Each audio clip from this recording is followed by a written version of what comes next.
logistic regression that helps logistic regression to work in very definite format. And then we'll see how step-by-step explanation of Python libraries that will cater and understand which libraries we use to execute on the hands-on level. Followed by that, we'll also see what are the applications that logistic regression uses to accomplish its goal.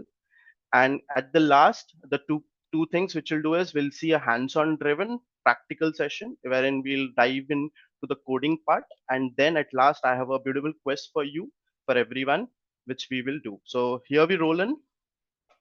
So if you see on the screen, the very basic question that we have always, what is logistic regression model? So basically, it is the estimate the relationship between a independent variable, which is again a target, or the you can say outcome variable or an output variable, or and one or more independent variables, which is basically the feature or an input variable that we feed into the model.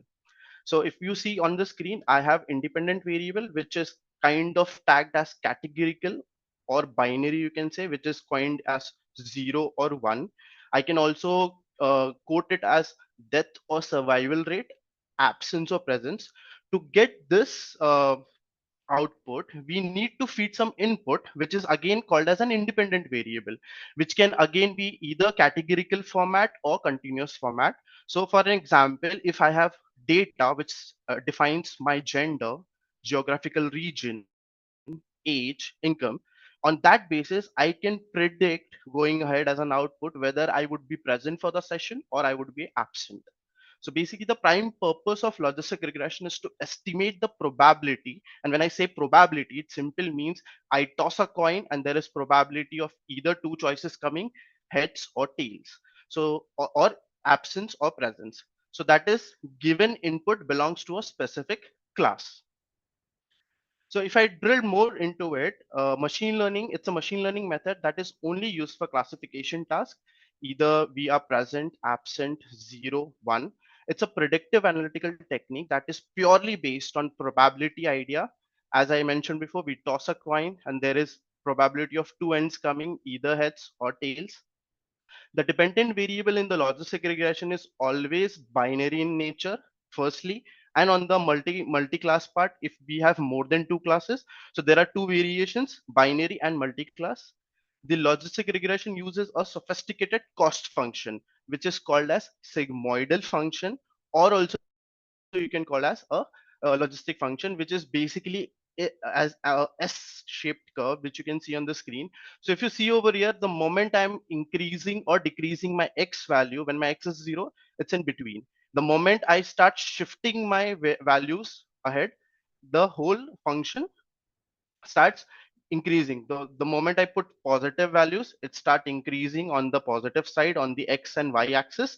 The moment I decrease my negative point to my input X into negative, it goes, the f of X goes on the negative side, which clearly says the probability value, which is 1 raised to 1 minus e to the power z or minus z. So here y is the binary target variable, which either can be in the 0 or 1 variable, and the e is nothing but the base of natural logarithm. So in this function, we use sigmoidal function, also kind of a S-shaped curve that is used instead of a linear function. So logistic regression uses such mechanism in many fields such as finance, marketing, healthcare, and social science. Why? Because they try to model and predict the binary outcomes.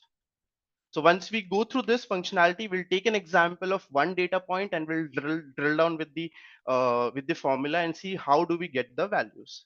So if I explain logistic regression in a very simple language, we have input, say x1, x2, x3, and we assign a weight which is theta 1, theta 2, theta 3. We send this input along with the weights into our sigmoidal function, which performs the algorithm execution, and then they give us an output either on the two states, whether happy or sad. So in this, we can say that the model creates a regression model to predict the likelihood that a given data, which is going inside as an input along with the weights, belongs to either category 1, say happy, or either category 0, say sad. This is how the logistic model is represented.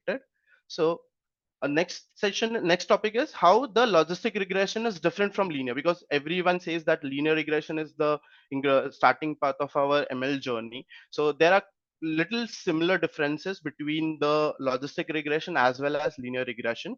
So when we talk about linear regression, the outcome is always continuous. Why? Because they can have any possible values. They are not limited to any two sectors. So if we try to use logistic regression on on the other hand, the predicted outcome is always discrete in nature. So as you can see in the diagram, we in the linear regression, we have a dependent variable which is y, we have an independent variable which is x, and if you see, there's a straight line passing which is not limited to any threshold value. Whereas if you see on the logistic regression side, we have a S curve that lies between range from 0 to 1. So you have a limit. Any input that goes would either lie at the top value, which is 1, or the least value, which is 0. Wherein in linear regression, we can surpass this to any possible values that can happen. So for example, to understand the both diagrams, we can take, so if we are trying to predict sales price of a house which is based on size and the year of build, so we would use linear regression here, as our use case is trying to predict the sales price of the house. So in that case, we use linear regression which will predict the sales price to any possible value based on the environment, year built, the size, how much BHK the flat is, like that. Similar case, if we want to sell the house or not, in that case the same factors will use, but now using logistic regression, the actual use case changes. The use case becomes that whether we want to sell the house or not. So in this case, we use logistic regression, and the possible outcome here is restricted to only two features, which is yes or no. So this is the main difference which tries linear regression on one hand, predicting the house price that we want to buy or sell, and on the other side, logistic regression gives the alternative whether the house should be sold or it should not be sold. So this is the basic difference which we use for linear regression, logistic regression.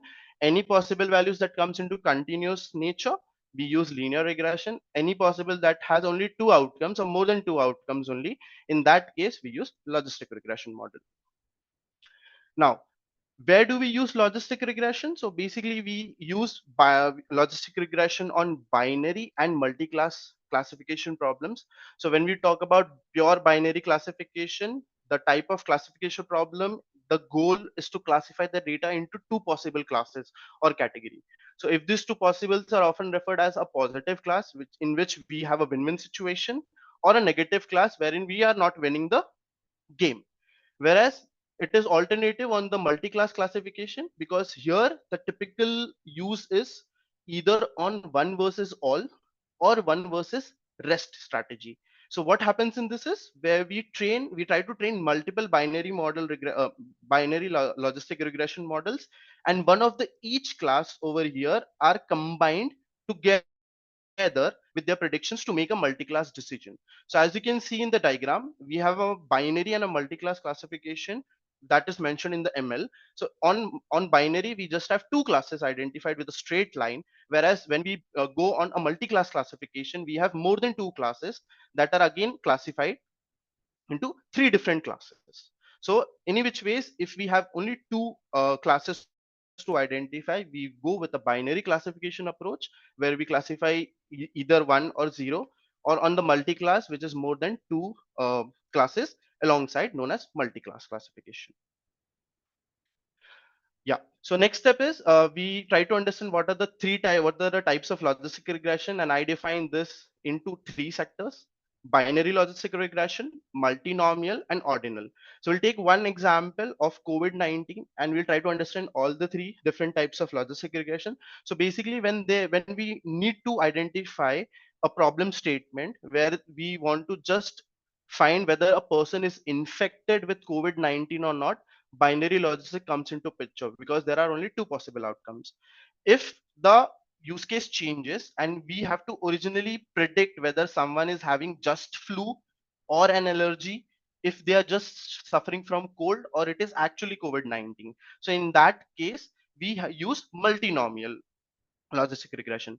And the third part is where we use ordinal. So this is basically the outcome is in an ordered format. Like if we try to say the same example, we determine the severity of COVID-19 infection and we sort it down based on whether it is mild, whether it is moderate, or we have severe cases. So this is the sectors where logistic regression depends on its different types, starting from binary, multinomial, ordinal. Okay. So next is the maths behind the logistic regression. So we define this into 4 steps. First starts with sigmoidal function because that's purely called either as logistic function for us, and followed by we have a hypothesis function that is defined on sigma value that we generate on the linear combination of the input. The third is the loss function, which actually tries to train the model using the loss function equation. And the fourth one is prediction, where we start Madhav, you're just breaking. with the first one. Sigmoidal function says that it uses sigma. Okay, am I audible now? Yeah, better, Madhav. Mother, you are breaking in case you are on VPN. Can you please check? Yeah. I'm on.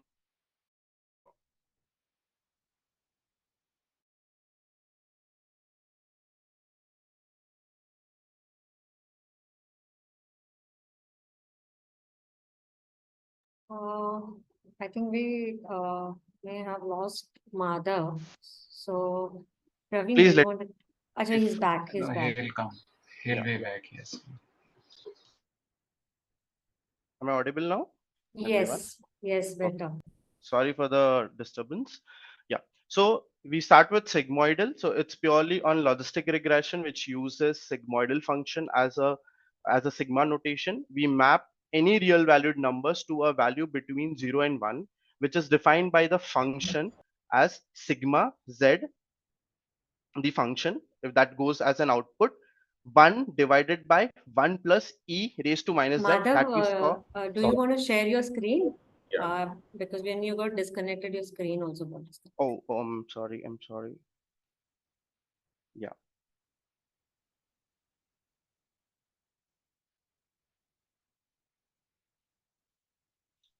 I hope my screen is visible now. Yeah, it is. Perfect, thank you.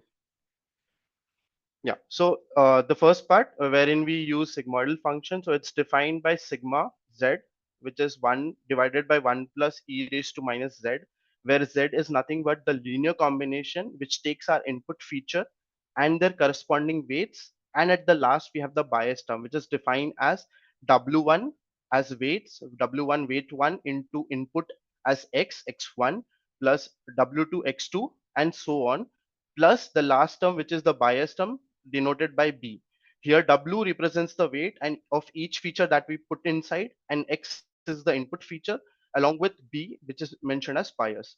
Then the second part we have hypothesis function. Basically, it is used for predicting the probability that a given input belongs to a positive class or a negative class. The third part is the loss function, which is again defined, which defines the measure. While we train the model, it defines the measure of the error between the predicted probabilities and the actual class. So when I talk about predicted probability is what we get from our sigmoidal function and the actual class, which is the y. So if I say see the formula, JWB is now represented as the cost, or you can say loss function associated with a particular set of parameters which is defined as w comma b. So w is for weights and b is for bias. Then we move ahead, we have minus 1 divided by m. Here m is the number of training samples that we use, which means, for example, if I have 100 data points, my value here will my value of m here will be 100. So it will be 1 minus 1 divided by 100. That's the training sample that I have, or training example, multiplied by y. Here y is the actual target which we have in our data set, so that this is the last, either it can be in 0 or 1, multiplied by log of hx. Now what is hx? H function x is the predicted output of logistic regression model.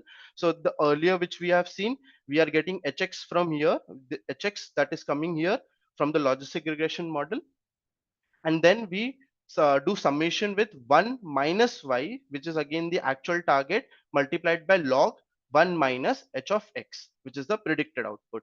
Now, to understand this whole equation, we'll take one small example. Rather, I would say one training sample. That means I'll put one input inside the cost function or and logistic regression model function formula, so that we get to know how step by step the calculation comes and what is the cost function that is defined. So let's try to calculate it. Suppose my x value is over here 2, which is nothing but my input feature, whereas y is 1, which is my actual target. So I'm defining x, which is noted as 2, y as 1, and then we are assuming that we have initial set of parameters, which is w and b, which is denoted as weights and bias. I define it as 0 0.5 and 0 0.2. So we have total 4 parameters right now. I've defined x, I have defined y, I have weights, I have bias. We move on and we try to compute h of x with the formula 1 divided by 1 plus e raised to minus z. So this z is nothing but, as I mentioned, linear combination of weight that acts as input, which goes with weight. So it is the z value which is over here is defined as w acting as weights into x, which is my input, plus b, the bias term. Now when I plug in our values, the z values becomes with the calculation as we use zero point 0.5 as weights multiplied by 2 plus 0.2, which is the bias term. Now here 2 is nothing but the x value, which is my input. It will give me 1.2 as the total outcome. The moment I get this, we try to calculate this into our original logistic regression model function, which is h of x 1 divided by 1 raised to 1 plus e raised to minus 1.2, which apparently gives me 0.685. So the moment I calculate h of x, we can now impute and plug in the values of h of x into our cost function, which is jw comma b. So again, in the same formula, which is 1 minus m into y into log h of x, 1 minus y into log 1 minus h of x, we impute and we replace. So for example, over here, 1 minus 1, y1 in place of m, because I'm just taking one input. I have one again over here, y, as my y value is the actual value. I have log of h of x value, which is coming 0.7685. And then I do 1 minus y value is 1. Again, I input h of x value as 0.765. I calculate it, and at the final score, we get minus 0.159, which is log of 0.765 plus 0, because anything divided by 0 gives you 0 value. And finally, simply the cost function over here is 0.1592. So we started off with simply giving one input. Now if we try to increase the input, it will go multiple rounds like this and try to calculate the whole value and give us the result. So the cost function associated with the given parameters over here, which is w 0.5 and 2, we simply got an approximate value of 0.1592. So the cost function here tells us what exactly it tells. It tells how poorly or how well the prediction matches with the actual target. So in short glance, I would say the lower values of the cost function indicates the better model performance.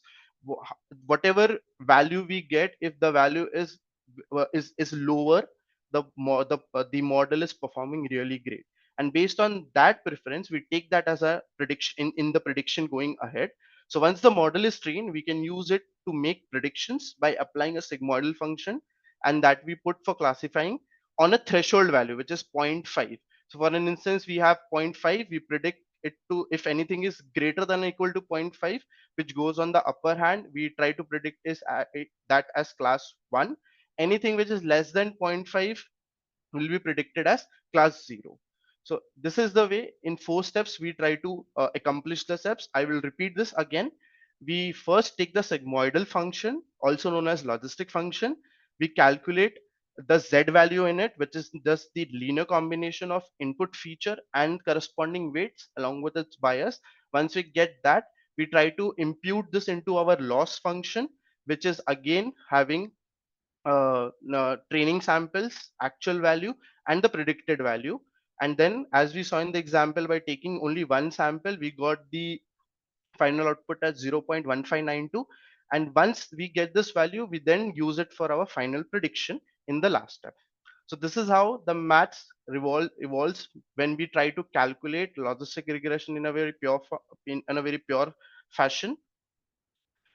Now, once we are doing this, we come across encountering intercept and slope. So basically what intercept means over here, it basically determines the baseline probability of the outcome, whatever the outcomes we are having. And intercept helps when the outcome of all predicators, which is the input variable, are always zero. So it represents the log odds on the dependent variable. Now dependent variable is my output. So what do you mean by odds over here is it is the ratio that represents the probability of an event or happening to the probability of event that is not happening. So for example, if we see probability of E, the odds of the event occurring will be identified as E, P of E, which is probability of event, divided by 1 minus probability of event. So here P of E is nothing but the probability of event that is occurring, and 1 minus P probability of E is the probability of event not occurring. So this is the odds that we try to find out using intercept. The slope plays a vital role, which indicates that how predicator value, which is the input, influence the log odds or the probabilities of the outcome, which is the dependent variable. So basically it tries to determine the change in the log odds of the dependent variable, which is output, for being one, for one input change in the corresponding independent variable. That means if I change one of my input variable, how it will determine the change on the log odds that is dependent on my dependent variable, that is output. So this is how intercept and slope defines it into two different sectors using log odds. Okay, any questions till now before we move ahead? So I think Praveen did answer a lot of questions. However, Okay. I think he's answered all of them Okay. on the chat.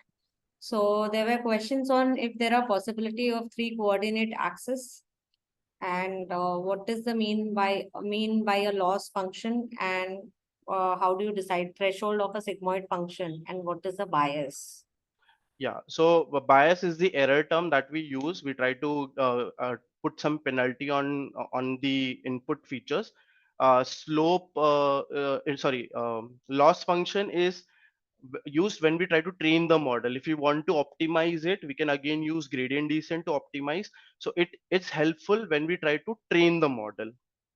Okay, and I hope Praveen would have answered the rest questions.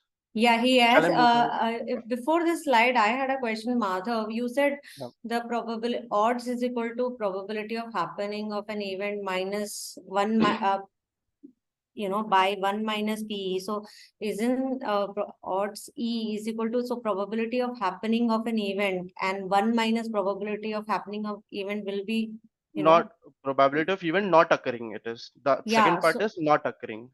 So the probability of occurring of event will be, let's say, 1, sorry, 0.5, and the probability of not occurring an event will be 0.5. Will it not be 0? Yeah, so basically it is on the variables where the variables are zero only. It works on that only, Okay, sure. where our predicator values are all zero. So we may have inputs that come which can always be zero also. It can be larger also, and it can be null also. So in that case, we try to find the odds and then we define it on the baseline probability. Okay, great. Yeah. Okay. So next we have a step-by-step explanation of logistic regression when we try to use it into algorithm. So the first step we define is we try to understand the problem. So when we deep dive into machine learning tasks, we should have a clear understanding whether we are trying to solve a prediction problem or a classification problem, and we should know whether we are dealing with either binary classes, two classes, or more than that. So in that case, we try to understand the problem. Based on that understanding, we then pick up the data and we do pre-processing. So in pre-processing, we have four steps that we do. We do data collection, which is we try to gather data sets with relevant features and labels, which is the target. So here features are input and labels are the output. Each data point should be associated features have corresponding class label 01, so that we get to know that we are dealing with binary classification or multi-class classification. Once the data is collected, we then try to do data cleaning, in which we try to handle the missing values in our data set. So it can we can either remove the instance with missing values or fill them with appropriate values. So on the very baseline, we use mean, median, etc. on the flow. And whether we are dealing with categorical values, we do use mode for this instance. And in the third step, we have feature scaling. So scale numerical features to a common range. So there can be very lower range values or a higher range values occurring into our input. So we try to do feature scaling, which will bring them between range, say 0 and 1, to ensure that no single feature dominates the learning process, so that whenever my model is trying to learn from my data, it should not learn from the higher values and it should not learn from the lower values. Rather than we try to scale them into a normal range. And once this is done, we again do feature encoding. Why? Because there can be chances that my label data can be into numerical format. So we try to it will be in categorical format that we will try to convert into numerical, because we need to feed it into the machine learning algorithm. So if our data has categorical value, and when I say categorical value, it means yes, no, true, false. In that case, if we have any of the categories, we try to encode it and turn it into zeros and ones. The common technique we use is one hot encoding, and if we have more than two values, which is 0 or 1, or more than two categorical values, we use label encoding, which turns them into numeric feature. And where we have categorical, it then becomes a numeric feature that helps us to train the model. Then in third step, we have sigmoid function, which we have early saw. Again, the sigmoid function transforms all input into a value between say 0 and 1, and the estimates that we try to interrupt on the output as a probability is taken. Again, here E is the base natural logarithm, and Z is the weighted sum of input features that we take. Again, if you remember the maths process, the same process comes. And then in the fourth step, we have the cost function, which is again coined as log likelihood. So this function quantifies the difference between the predicted probabilities, which is coming from the model, and the actual class labels. What is the cost function for that, and what is the log likelihood? Again, it is refined, where again we have M as the number of training examples, Y is the true class label 0 and 1 or any specific examples, and H theta X is again the predicted probabilities, which is coming from the above sigmoid function. So this function tries to put penalty on large deviation, because there can be possibility that my predicted value is 0 but the actual value is 1. So in that case, cost function plays a vital role to bridge the gap between them. So once we are done with this, we try to train. So while training any data set that we use, it is first divided into training set and testing set. So basically, wherever you have input variables and output variable, that is again classified into four different sectors. One is X train, X test, Y train, Y test, wherein we use all the training data which is in X train and Y train to fit the model and let the model learn from the data. And the remaining X test and Y test is used for making the prediction. So basically, if my model has learned from the data, it is trying to give some output. In that case, we use X test so that we see that my model is running properly and it is giving me input. And whether my model is accurate or not, whether it is giving a good accuracy or it is relevant to take proper decisions or classify properly, in that case we use Y test going ahead. And if you want to calculate the coefficients and intercept, we have a function called as model.coef underscore, and the same with the model.intercept underscore, which prints the coefficient and intercept. And once we train the model, we use logistic regression. We do model.fit and we pass X train and Y train.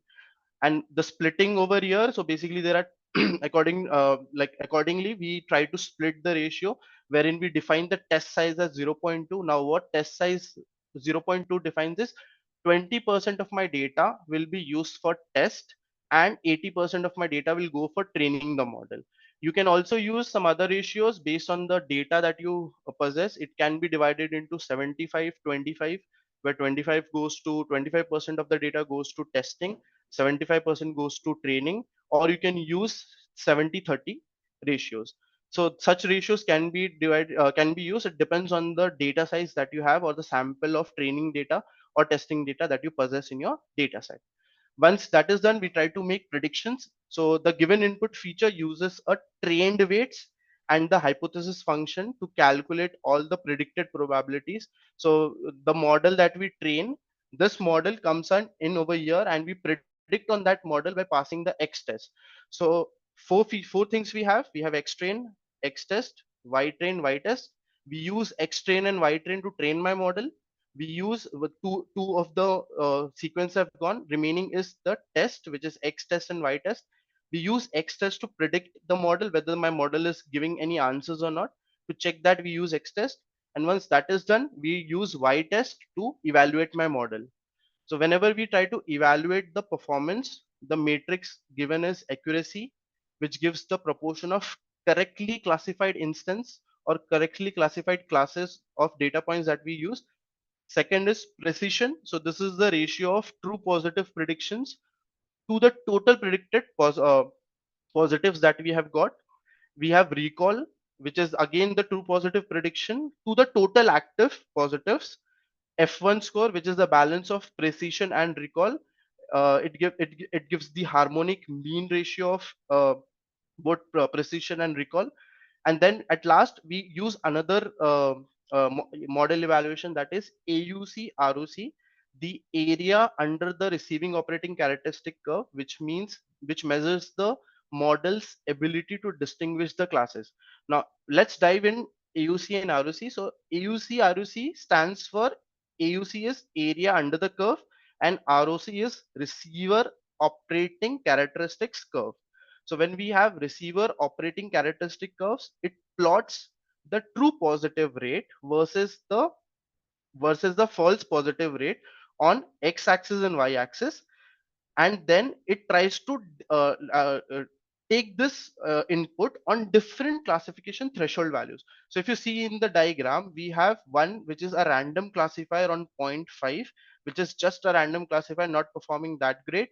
We have another, a good classifier, which is little bit above 0.5 ratio, and then we have a better classifier, again better than good, which we can say, suppose this is 60%, this is 70%, and then we have a perfect classifier which tries to classify at 1. So this is how the AOC ROC curve works.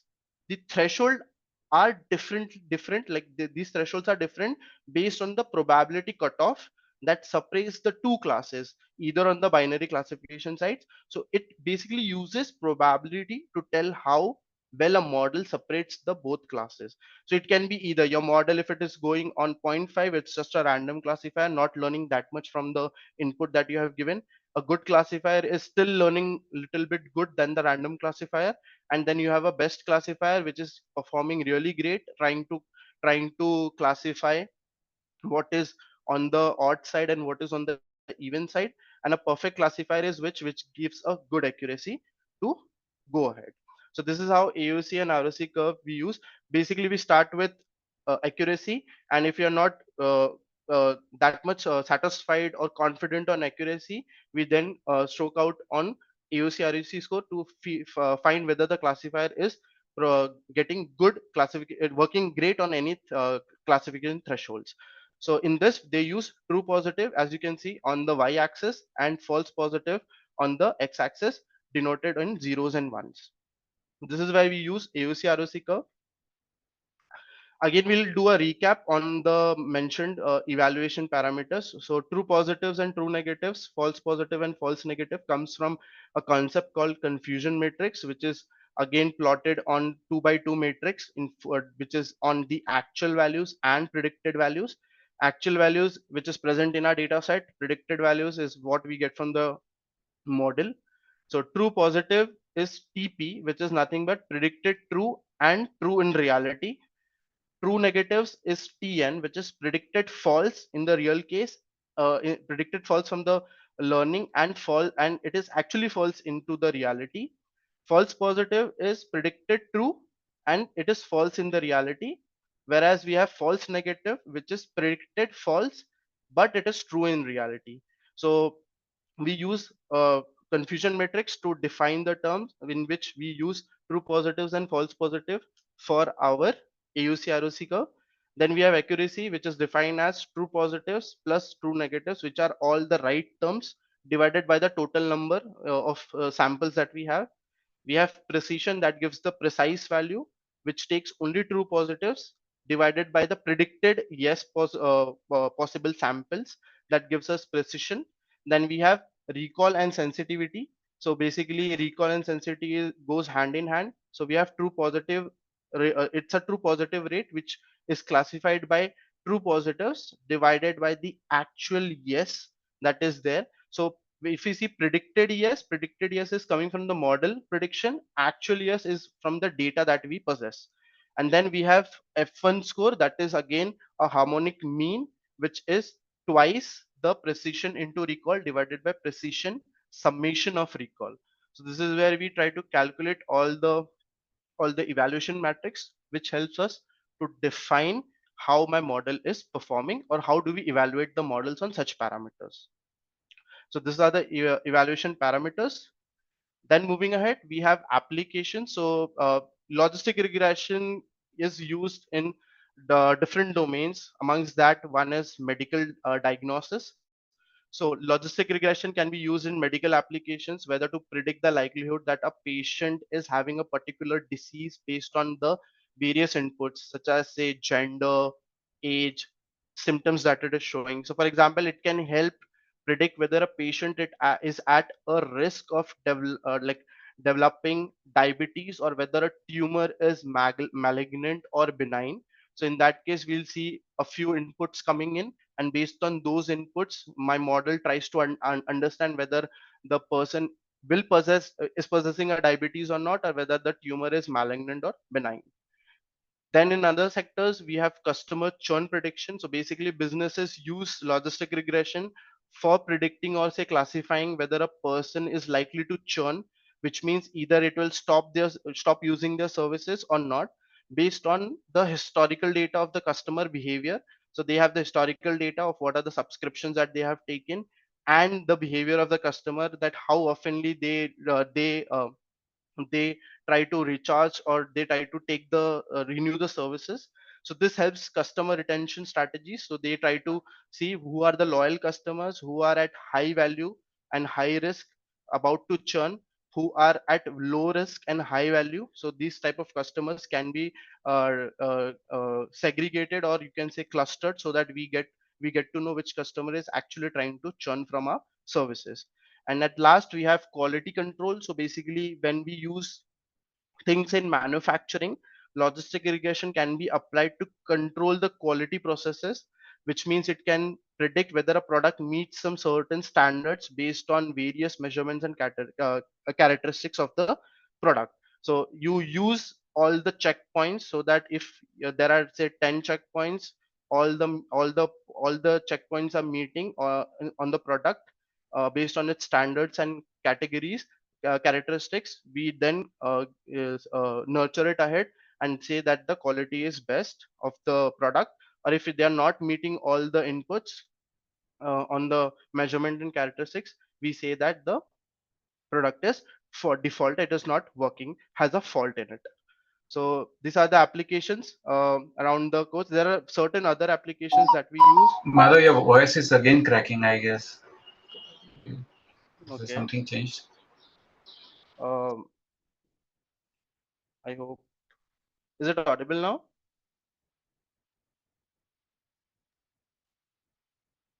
It is audible. Maybe Yeah. if you speak a little more, Yeah, we'll be able to. Okay, yeah, sure. yeah, that's fine.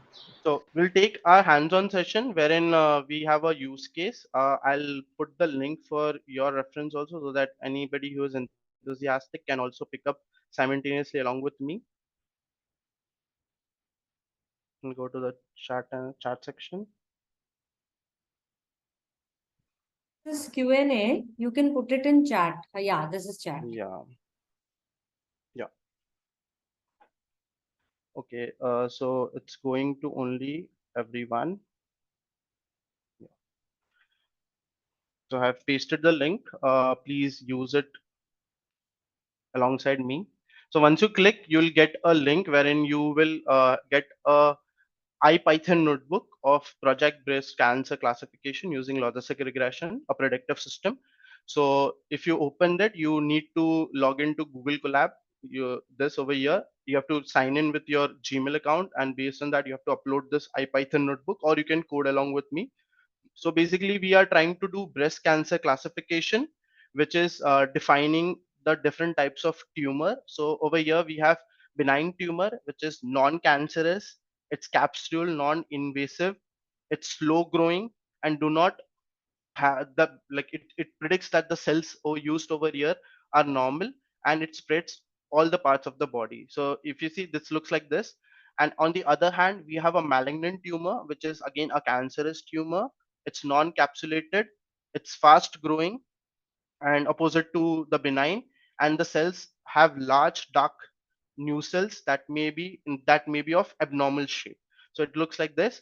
We have a data set that is a fine needle aspirins on the biopsy procedure. So there are a few columns that we see based on the radius mean, texture mean, perimeter mean, area mean, and the smoothness mean. So we take this as a data set, and based on that we try to diagnose whether the outcome, or based on the rules that are provided into numerical features, whether my whether the tumor that we are having, am I possessing a benign tumor or a malignant tumor. So to execute this, we first have, okay, let me connect this first, and we will load an inbuilt data set that is coming from our scikit-learn model, sklearn data sets. Let me connect my, yeah, it's initialized, connected. Yeah. So we try to import all the dependent library. So we use NumPy for numerical programming. We use pandas for our data frame. We load the data set into a data frame, and then we execute. We use import sklearn.datasets, wherein we will fetch the data of our load breast cancer, and then we use sklearn.model selection, and we try to import train test split. So train test split is helpful in splitting the training data, like training and testing data, into a split which is 80-20, 70-30, and so on. And then we will call logistic regression algorithm from our linear underscore model, which is from sklearn library. And finally, we are using a matrix term, which we matrix sum wherein we import accuracy underscore score in the go. So we'll run this and see whether the libraries are imported successfully. The red flag over here indicates that the libraries are imported. We do some data collection and pre-processing. So I will basically load the data, since it's a inbuilt data set from sklearn. I will name it as breast underscore cancer underscore dataset. I'll load it from sklearn.dataset. Again, the same thing coming from here, sklearn.dataset dot load underscore breast underscore cancer.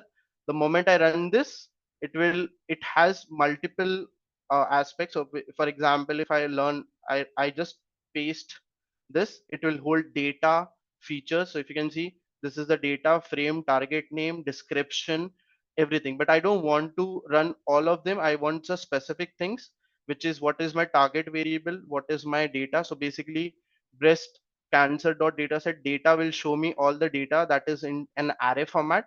So you can see this is the data as going as an input. I have feature names, which means what are the, for example, this is the one. So this value is depending on the mean radius. So this is the mean radius followed by mean texture, mean parameters. To get that, we have dot feature underscore names as a function. We just run this. So we get all the column names, or you can also say the feature names of which the data we have over here. Followed by that, we will see what is my target variable, or you can say the label that we have. So breast cancer dot target will again give me all the values in zeros and ones. So if you can see zeros and ones, which means one is like zero is malignant, one is benign. Okay, and then uh, based on that we will use the target names. So 0 means malignant, 1 means benign. That is the data type that we use on the target names. Now we will, what we'll do is the data that is an array format, we try to convert that into a data frame so that we process the data ahead. So to do that, we use a data frame variable. We use pandas for this. PD is defined as panda. It is a powerful data analyst uh, library. So we define data frame. We pass on breast cancer underscore dataset dot data, which has the data, and the in the name of column, which will be on the column sector, we pass on breast cancer underscore dataset dot feature names. So basically the first two which we have taken, data and feature name, will now come into a tabular format for us. So the moment we do dot head, it prints the first 5 rows of the data frame.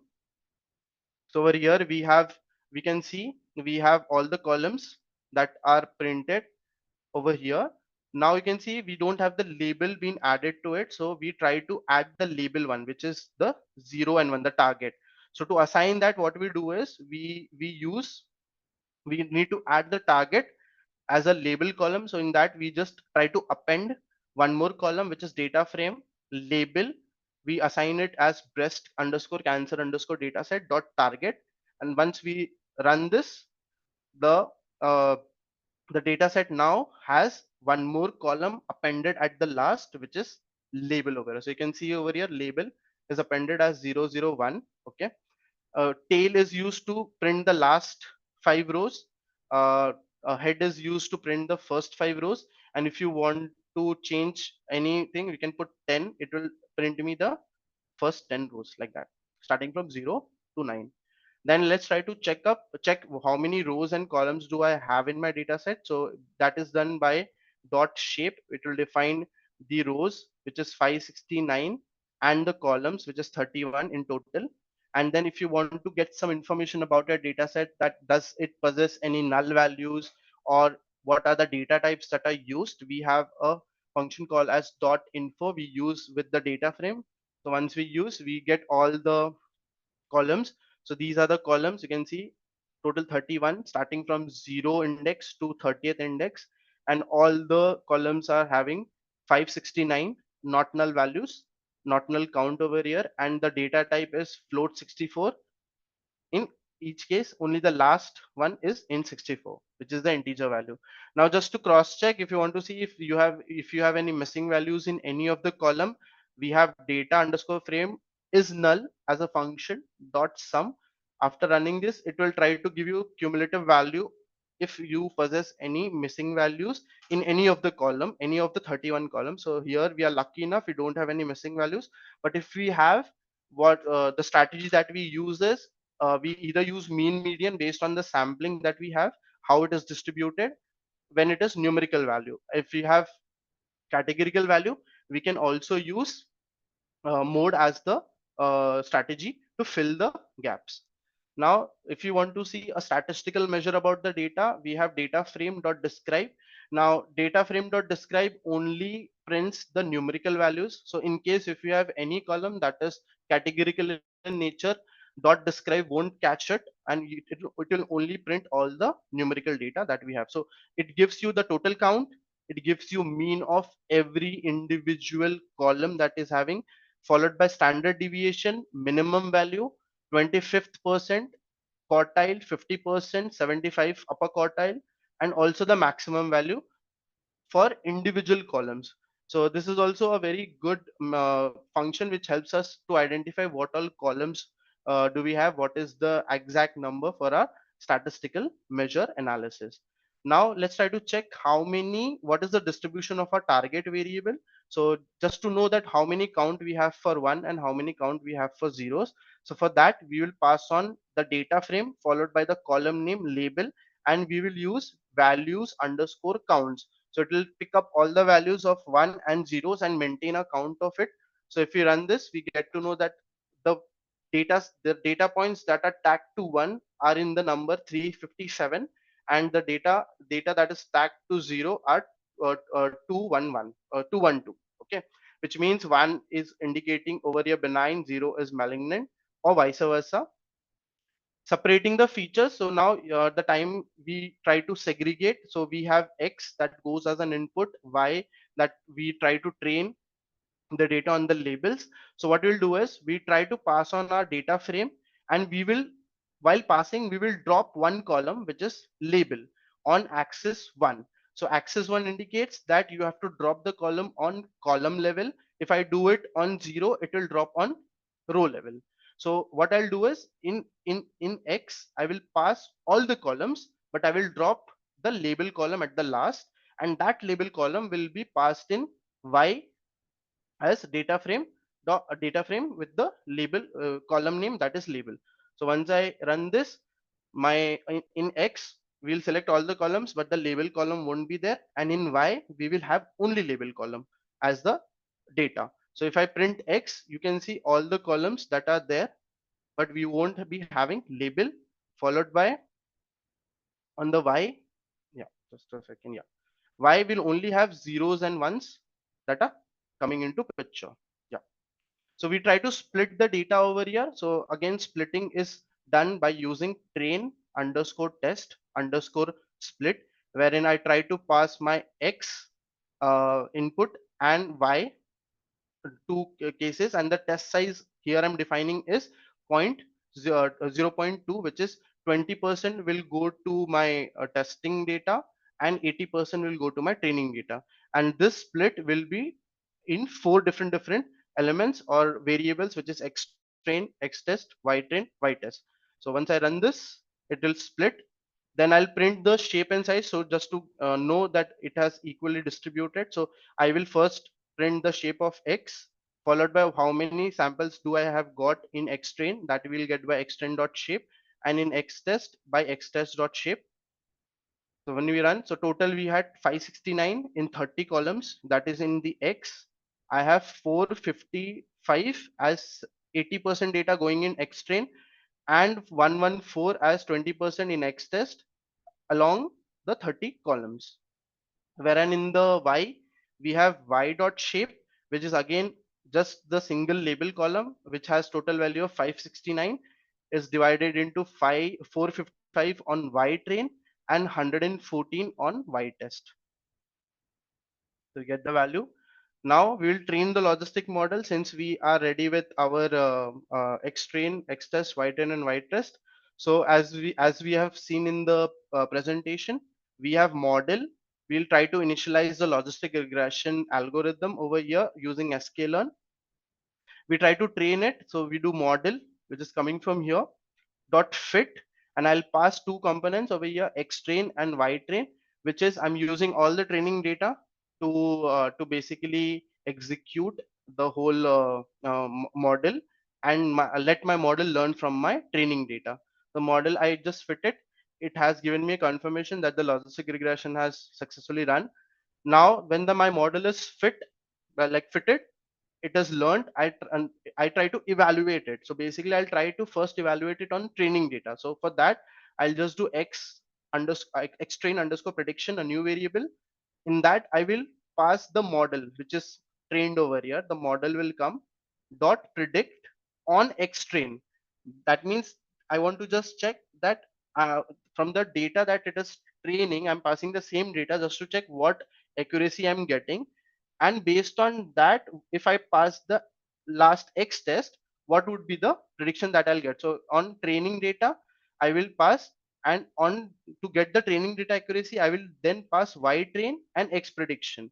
So based on that, the prediction score on training data that I get is 0.94, which is approx to 94%. And now we'll try to test it on test data, so that we see whether my data is performing better on the unseen data. So X train is the seen data, and X test is the unseen data that we will try to test. So we do X test prediction model dot predict on X test. We have the accuracy over here, which will come with accuracy underscore score. In that we'll pass one parameter as Y test and X test prediction, that is learning from X test. The moment I run this, I'll print the accuracy. So my test accuracy here is 90.93, approximate to 93%, and approx we can say approx to 94 only. So in that case, we get an accuracy score of say 93% for our model. So on training, it is performing as 94, which is the seen data, and on the unseen data, it is giving me 93. So the accuracy lies on a very good aspect. We would say this is a very good accuracy score. And if I want to check all the evaluation models, so we have a function called classification underscore report, which lies in the matrix of sklearn library. So we'll call it from sklearn.matrix import classification report. So basically, classification report shows us precision value, recall value, F1 score, support, accuracy, micro average, weighted average in one go on all the samples based on the classifications that we have. So to print, we just pass on classification underscore report, and we pass the same parameters that we pass for our test accuracy, which is Y test and X test prediction. The moment we run, we have the details. So you can see over here, we are getting an accuracy of 0.94, which is which is again eyeballed around two float values. You can see the F1 score, which is 89.89 and 0.96 for 1 and 0.89 for 0. The average micro average over is 0.92 and the weighted average is 0.94. So in and out the whole scenario for precision also, we have 91.91 and 0.95. So it all revolves around the nearby values. In this case, we can take accuracy as the main metric because it is giving us a good what you can say accuracy of 93%, and we can consider this as the best model. So this is how we try to execute the whole scenario. We first load the data. We try to pre-process it. Once pre-processing, we try to split the data set into four components: X-train, X-test, Y-train, Y-test. After that, we try to run it by putting all the training data into it, which is X-train and Y-train. Once my model is ready, I then pass it into prediction by training and seeing it on the seen data and also passing the unseen data, which is X test, and then I check my accuracy on Y test, which is also known as actual data, and then we have the classification report.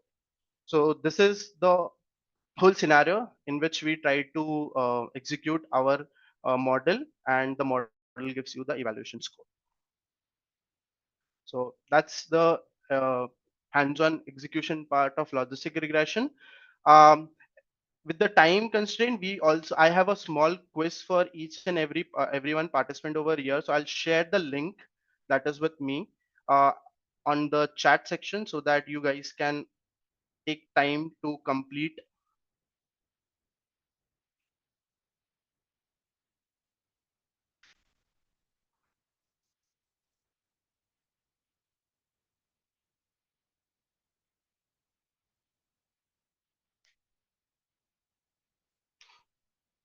So please click on the link. It would basically show you, it will ask for your name and your email address for the record purpose. And there are 5 questions that you have to go, MCQ, all are compulsory. And once it is done, please do notify in the chat section that you have submitted.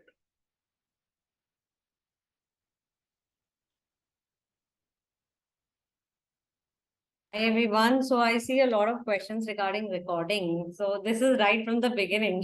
People want recording before the session starts also. So you will get the recording. This will be put on YouTube. So now we open for Q&A. Even though most questions were answered as and when you asked by Vineet and by Praveen who left. Do you have any questions which are with respect to the topic? Anything related to even linear regression could be asked, because that's the first topic we covered. And from then we went to hypothesis testing as a part of linear regression, I think, and then we moved on. And so if you have any questions in the whole process also you can ask, and you can put it in Q&A. So Madhav, you can unshare your screen because you're coming you're sharing screen. I actually have the last introduction part of the upcoming session to go. I'll Sure. wait for that time. I'll stop my screen. Do let me know. Yeah, so by the time people put questions, you can share what we are going to do next. Yeah, yeah, yeah. Do you want me to do it right now? About the upcoming session? Sure, yeah. And by the way, Okay, the sure. quiz is just a Google form. I wonder why it will not work. It's a Google form you have to submit. Yeah, MCQ. so it will just take your name and your email ID and whatever the answers that you give after submission. I will get the Excel generated, which I'll share with Anjana, so you will have the marks aligned with it. Yeah. So if we see for the next session, we have decision tree that we will be taking. So if decision tree comes into PPT and it explains, so it says, "Hi, I'm decision tree. I'm a versatile and intuitive machine learning algorithm. My purpose is to make sense of complex decision making processes and provide clear path to the most optimal choices. It consists of nodes that represent attributes or features and branches that represents the possible outcome and decision." As you see in the GIF image, we have a segregation based on the diameter size, and then the second segregation on based on color. So the data flows through me in a systematic evaluated format, each attribute, and then it splits the data into smaller and more manageable subsets based on the best criteria that is known. And to know more about it, stay tuned with us. And thank you so much. Happy learning. We again go back to the quiz section, and I'm waiting for everyone to submit it.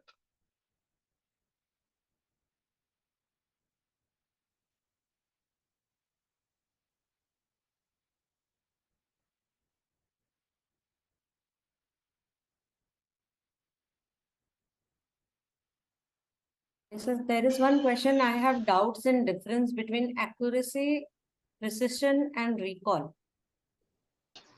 Yeah. Vinitsa, would you like to take this or Yeah, should I? I can try to interject here. So accuracy is basically covering, as I mentioned in the chat also, it covers the whole outcomes, positives as well as negatives, right? And it starts to suffer at time when you have lesser number of positives and larger negatives, or the vice versa. And that is when actually when you're working with a data set, you have to have a balance in the data set. These things you will come across. I think Praveen also talked earlier. So accuracy means how many of the predictions you have done correctly, irrespective of the category you have mapped them to, positive or negative, right? Over upon all the predictions that you have done, how many are correct ones, right? This is accuracy, and this is the most commonly talked about, except for the one problem that it has. Then what is precision, right?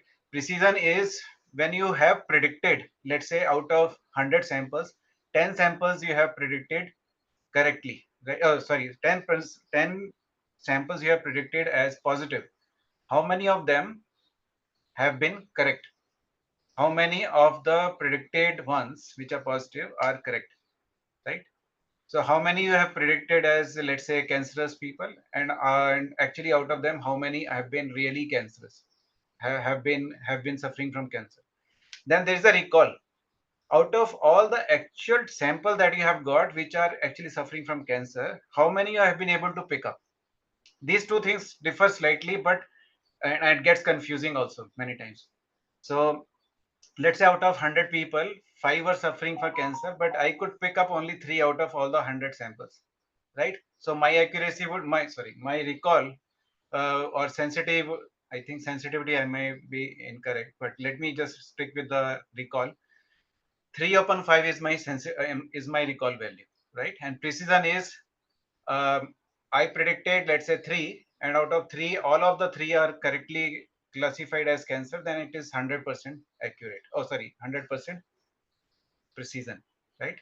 So that's how you start seeing the things. Maybe I predicted 10 people as suffering from cancer, but out of them, 3 were correctly predicted. So my precision would be 3 upon 10. Hope it makes sense. If It there are does, any it questions, does. yeah. So there are two people who are raising hands since we do have time. So I'm just going to take one by one. Yeah. I'll allow you to talk, Sumit. Unmute yourself and you can ask your question.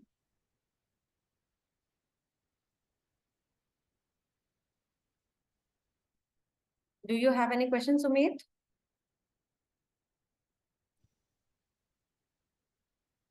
No, ma'am.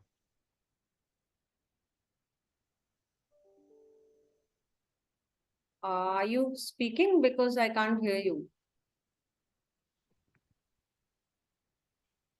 Okay, I can see one. Can you give one example use case related to manufacturing? So I would like to take this question. So, for example, you are into a production house where you're manufacturing, say, Levi's jeans. So when it goes to quality process, they check the label, they check the tag, they check the buttons that are provided, they check the threading, and if any of these parameters are not put properly, or if it is not attached in the right place, that product at the end from the quality check process will be rejected, so it will be zero.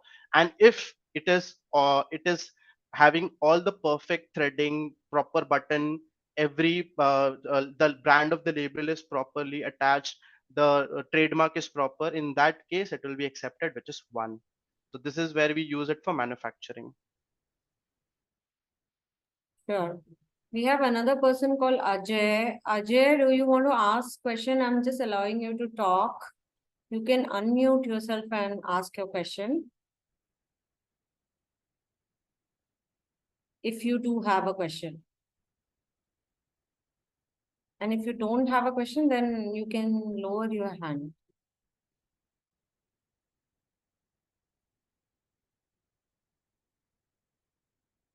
Okay, somebody says, please discuss the quiz.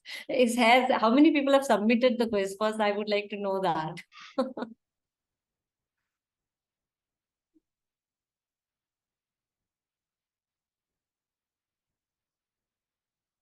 I can check it. I've done it, but I don't know how many are right, how many are wrong. I'll let you know. Just a second.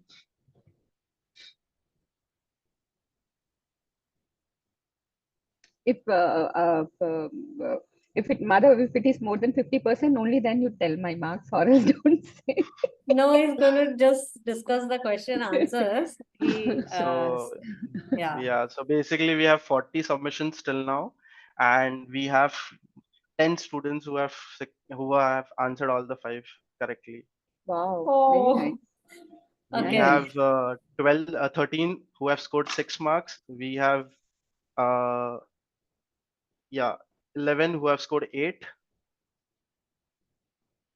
That's the response. Yeah, 41 Okay, now. can you tell me mine specific? Above 50%, below 50%?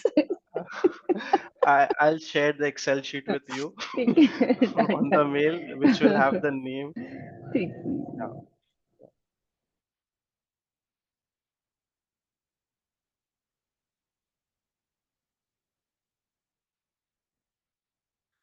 Yeah, so Nikhil More is asking, what about ridge lasso and elastic regression? So ridge regression lasso is the regressions wherein we try to give penalty to our linear regression problem. So we use it over there. We try to regularize it. It's a regularization technique wherein we try to add a penalty term or an error term so that it works properly.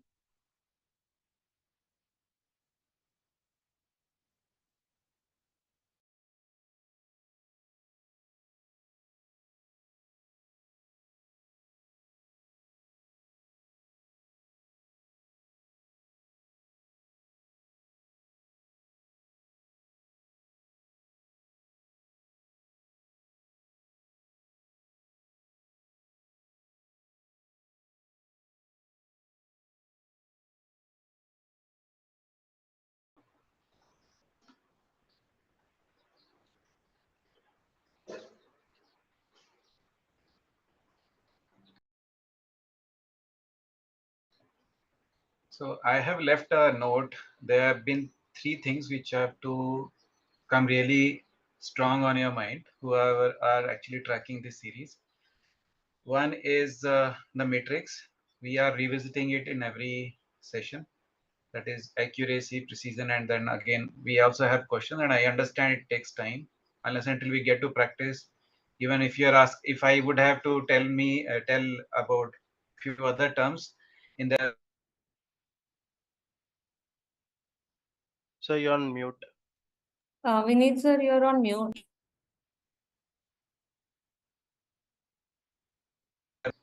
okay, sorry. I'm saying I have shared few things which are important for us to keep going forward in this series. Okay, one is the matrix, which we have seen in every session. So, and it requires a practice. Please do spend time on it, reflect on it, and try to make use of it in your examples. The second one is the loss function, which we have started touching in this session. Last session also we touched upon. You would have seen the root mean square kind of thing. And today again we got into the logarithmic approach to calculate the loss function. And I think as we go forward, we'll start looking at the how this thing gets applied in improving the model, right? And the most important thing is we will see more hands-on sessions, which requires a good handle on Python, NumPy. Python is a programming language, but I'm talking about NumPy, Pandas, and the plotting libraries. That would be really, really core to make best use of these sessions. Okay, please do keep your hands dirty into this practice sessions. There's another question. Collinearity between features will affect the accuracy of the model. Yes, it will. If it is high, yes, sir, you can go. Yeah, basically what happens is you are adding a parameter which is basically behaving the same way as the other parameter. So it is a redundant. So what happens is as you move forward, right, as part of the data cleaning, you typically try to eliminate such features. You eliminate these features, such features. So So wherever the what do you do collinear, with these features? Do you treat them as one? yeah, Or you basically yeah, you keep one of them kind of. So there is a range like we say collinearity, or I would call it as uh, yeah, covariance or something of that sort. So we say that if the range is more than 0.9 or is less than, let's say, 0.2, which basically means they are no way correlated, so they are not going to add value. And if that's very high, 9.95, that basically means they are pretty much the same thing. So why just add more burden on your model? So you typically try to bring your number of parameters to less than 50 kind of situation. Yeah. sure. I saw one question, somebody asking, how do you bring a library, open a library in Google Colab? I think this does happen where you can open a library in Python, but then, opening a library in Colab is difficult. If you are downloading it from somewhere else, let's say from Kaggle or somewhere you're opening a data set and you download it. Now, how do you open it? So just requesting in the future sessions when we start doing Python, maybe we can also have a bit on Colab because a lot of people do not have Jupyter notebooks and then they do all of these things on Google Colab. Yeah, I So in, felt that that got little missed out. So next time we'll do this. so in the meantime, as we have time, I can show you the process. If I have a IPython notebook, how do I load it in my Colab? So what we'll do is my screen visible, everyone? Yeah, your screen is visible. Yeah. So if I open, basically I'll go to Colab. I just log in it with, say, my Gmail account. So this pop-up comes. If you are already logged in, it will give you multiple options. So for an instance, I can merge it with my Google Drive. I can access by using GitHub. If I have any path, I can put the path. It will load the whole IPython notebook directly, or I can upload it. So basically what happens, say I have my link. So I'll just show you the process. This is my hands-on session link. I will go and download the session. Say this is here. I will download this. Once this is downloaded, I have it in my section over here. What I'll do is I'll go to I'll go to upload section over here, upload. And in case you are not getting it, Control O, you can press Control O, automatically we will get the pop-up. Go to upload section, select on choose file, go to your download section. You have this IPython notebook downloaded, just select this. And once this is uploading, you'll get a confirmation message success. The moment the success goes, you have your IPython notebook up and running on your Google Colab. Once the IPython notebook is done, you just simply need to click on this file section or connect section over here. The moment you click on this file section, you can see the allocation is automatically started, wherein it is connected to Python 3 Google Compute Engine in the backend, and you have the system up and running. Now, once you have this, we are good to run the libraries, whatever we want to execute. Sounds good. Are you also going to be discussing the quiz? Quiz, I have 50 submissions, as No, everyone can see. I think they might be the team, probably audience is looking at just going through the questions. If there are some typical or difficult ones, you might just want to explain it. Is that Yeah. Anjana, right? Yeah, but there are no difficult question. I saw it's basically from the what Madhav explained. If we didn't hear that part, maybe we missed on it. Yeah, it's all from session. It's all from the session, so it's fairly simple. There's nothing to solve for. So yeah, I mean the quiz is because somebody did ask. That is why I was going to say. Maybe just provide the key afterwards, after a day. Yeah. Yeah. May I know which library can use to process millions of data in Python other than pandas? Okay, so we as such, why we use pandas is we collect all the data set and bring it into a tabular format, which is we are turning a CSV or Excel into a tabular format, which makes the process run faster. So as of my knowledge, we don't have any other in Python. Vineet sir, do we have any other apart from pandas that helps us to? No, I haven't used it. So even Yeah. don't want to. So people are talking about getting into the other languages, doing the similar stuff, but Python is way ahead, and pandas is really the core part of the engine. Yeah, you may talk about tensors, but that's a different domain. Finally, most of the time, I'm using pandas when I have to do analysis and submit my data for graphs and plotting. Pandas is the way to go. The question I would ask is why you want to explore something else.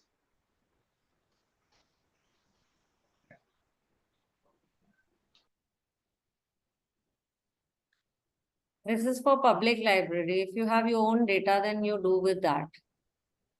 No, It it doesn't matter. can use Excel. We can use Excel functions in that. CSV or Excel files. No, okay. Your question is if you have got your own data, so Pandas has got plugins to load Excel sheet, to load JSON data, to load CSV, and then bring it into the data frames. But then there are some challenges if you are importing things like JSON. There would be a nested directory structure, and then you have to deal with it. But finally, the objective is to bring it into the data frames so that it can be analyzed. So public library doesn't infringe on your privacy of the data. You can actually, if that is the concern. Right. Any other questions? So first of all, I would like to thank Madhav and Vineet sir and Telstra team for supporting through. Anybody and everybody who attended this session, and like we said, the next time we're going to be talking about very important concept, decision trees, and Also, going forward, we'll have hands-on session as a part of the series. So I will be posting the session details once we plan that one. Please attend these series, and all these series are also as a part of our YouTube video. So whatever we record is updated later on YouTube. You can go and search for it and go and access it from there. And do practice whatever is spoken here, and maybe whatever data set he shared is pre-processed for you, and you have to just run the code. If you want to maybe code on your own, also try that, because this is going to be deep dive more and more as we progress forward, so it will get a little difficult. Okay, so there's one last question. Having developed the model as in our example of breast cancer, how do you make a prediction?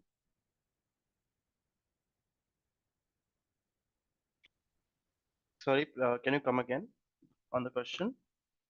Having developed the model as in our example of breast cancer, how do you make a prediction? So we have input that goes in, okay? It tries to work on a threshold value, which is on a very basic, any value which is above 0.5 at the last will be directed to 1. Any prediction that is less than 0.5 will be done as 0. So if we have 0, it is we are not having breast cancer. If it is above 0.5 as above the threshold value, we have the tumor or breast cancer. Also, just the the double quotes here. This is for preliminary examination of breast cancer. You will have to have the actual analysis on the ground after this prediction, because like the 0.5 cases will be just floating here. I mean, so you need to have the right data. That is what we require based on all the symptoms and characteristics. After that only, 0.5 is just a threshold that anything above it will be tagged to a 0.1, and anything below that, again, if you want to increase the threshold value, you can yourself increase it. Like you want more accurate model, you can put it 0.8. Anything about 0.8 will be accepted. Anything below 0.8 or 80% will be rejected. So it all depends on the threshold value that you want to set. sure. So anyone, any last questions you have? YouTube, you'll have to go and search, because we only upload it after this is done. The session is live, and post this, we put it on YouTube. So I would like to thank the Telstra team again. Thank you for being here, spending your time. And are we discussing the quiz? There's one last question. So I think I don't know, you have some time to just discuss. There are 4 or 5 questions, I think so.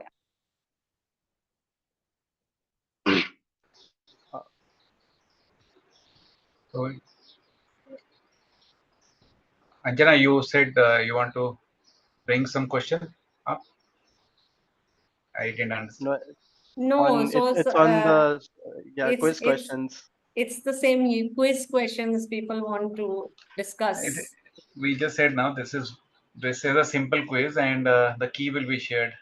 Yeah, and if not, Google it. So yeah. Yes, they should be good to go that way. Right. Thank But you if there so is a much. specific thing, then you can maybe next time we can answer. But if there's a time, we can still answer. If there's a question around the quiz, please raise it. That would be good. So there are people asking for internships and related to machine learning, if you have any. So you I think can that you had to reach through maybe LinkedIn, or maybe drop a message directly to Praveen or myself or Madhav.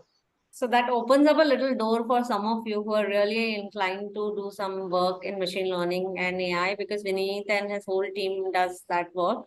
If you're really, really inclined, you can drop a message on LinkedIn. Yeah. Let's go with that.